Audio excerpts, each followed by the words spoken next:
खुश रहो, आबाद दुनिया, माल व जान बढ़ते रहो। मदद मालिक अपनी देगा, नेकी खुद करते रहो।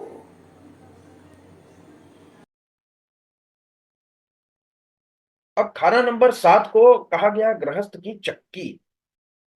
ये जो आटा पीसने की चक्की होती है, जो पुराने जमाने में होती थी, हाथ से आटा पीसते थे। और आकाश जमीन दो पत्थर सातवें, रिजक अक्ल की चक्की हो। दोनों घुमावे कीली लोहे की, घर आठवें जो होती हो।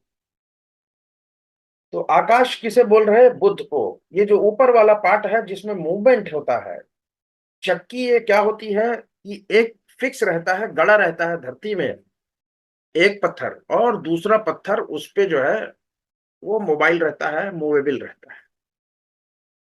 तो आकाश, जो आकाश की ओर जो पत्थर है, आकाश कहा गया बुद्ध को। और जमीन, जमीन क्या है? जो पत्थर जमीन से गड़ा है। तो जमीन है किसकी? शुक्र की। मिट्टी शुक्र की होती। तो वही कह रहे हैं कि आकाश जमीन दो पत्थर साथ में। तो खाना नंबर 7 में जो है दो पत्थर हैं चक्की के रूप में। एक आकाश बुद्ध, और दूसरा जमीन यानी कि शुक्र। रिजक अक्ल की चक्की हो। रिजक यानी कि जो धन कमाते, धन दौलत, तो वो किससे देखते? वो भी शुक्र से देखते। और अक्ल, जो गृहस्थी वाली अक्ल है, वो बुद्ध से देखते। दोनों घुमावे कीली लोहे की।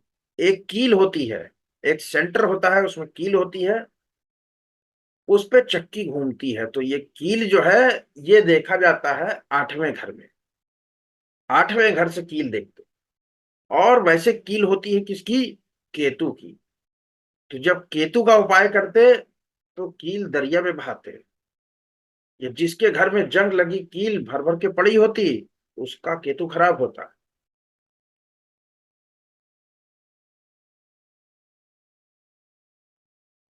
तो खाना नंबर 7 के ग्रह को खाना नंबर 8 के ग्रह के साथ जोड़कर देखना चाहिए।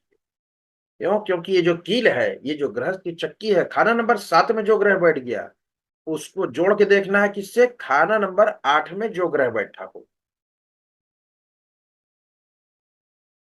जैसे उदाहरण के लिए चंद्रमा खाना नंबर 7 में बैठा है, और केतु खाना नंबर 8 में। तो अब हमको चंद्रमा कैसे देखना है? केतु के साथ जोड़ देना है। अब हम ये नहीं कहेंगे कि भाई चंद्रमा जो है दृष्टि नहीं पड़ रही केतु पे, या मुश्तरका नहीं हो रहा, असर नहीं मिल रहा, उसके घर में केतु नहीं बैठा। अलग अलग तो ये बैठे हैं, लेकिन ये कहाँ? कील के भाव में बैठा। और ये जो है, जो पत्थर है उसका। तो यहां पर प्रिडिक्शन करने से पहले चंद्रमा को जोड़ दिया जाएगा केतु के साथ।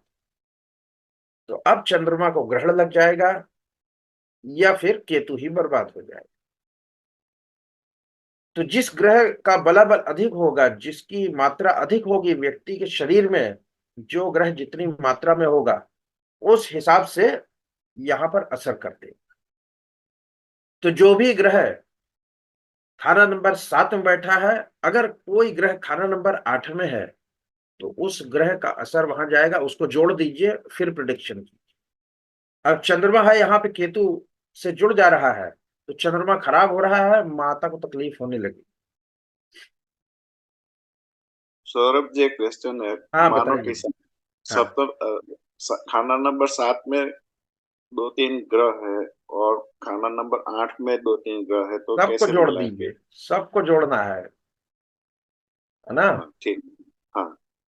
क्या कह रहे हैं यहाँ पे कि खाना नंबर 7 के ग्रह को खाना नंबर 8 के ग्रह के साथ जोड़ कर देखना है। तो अब कई ग्रह बैठे हैं, तो आप किसको जोड़ेंगे?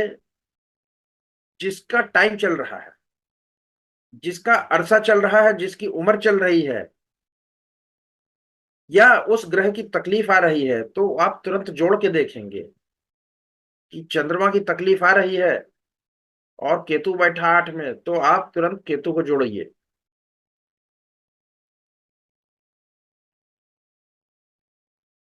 घर पहले के खाली होते, 7 में फौरन सोया। तो खाना नंबर 1 लगन जो है खाली होगा, तो 7वां जो है सोया होगा। 5 साला हो सूर्य निकले, 8 जब दूजे होया। तो खाना नंबर 1 खाली होगा, तो 7 का ग्रह सोया होगा। जातक की आयु के 5वें वर्ष से उसकी किस्मत चमकेगी, क्योंकि खाना नंबर जो 8 है, 8 का ग्रह उस वर्ष खाना नंबर 2 में आएगा। ये किस्मत चमकेगी क्यों कह रहे हैं? सूर्य, सूर्य क्या है? चमक है। तो 5 साला हो सूर्य निकले, जैसे ही 5 साल होगा, वर्षफल में वो ग्रह घूम के आएगा और सूर्य जो है चमक है, तो उसकी किस्मत को चमकाएगा। सूर्य, सूर्य के अंदर जो है कई ग्रह सन्निहित रहते, तो सबका अपना अपना प्रभाव रहता है। जैसे मंगल किरणें होता है, बुध गोलाई होता है, बृहस्पति उसका तेज होता है, तो सबके असर से मिलकर सूर्य पूरा। ये जो चमक की बात है, आपने देखा होगा कि जो लोग पहाड़ पर रहते, उनकी आंख छोटी होती। तो वो छोटी क्यों होती है? वहां पर गर्मी तो कम होती है, क्यों? क्योंकि इंक्लाइंड प्लेन पे सनलाइट पड़ रही, एरिया बढ़ गया। ऐसा एरिया बढ़ गया, ठंडक तो हो गई, मगर जो चमक है सूरज की, वो वहां ज्यादा होती। अगर आप भी सूरज की ओर देखने की कोशिश करें तो क्या होगा? आपकी आंखें बंद होने लगेंगी, आप अपनी आंख छोटी कर लेंगे। तो यही कारण होता है, इस चमक के कारण ही पहाड़ के लोगों की आंखें छोटी होती।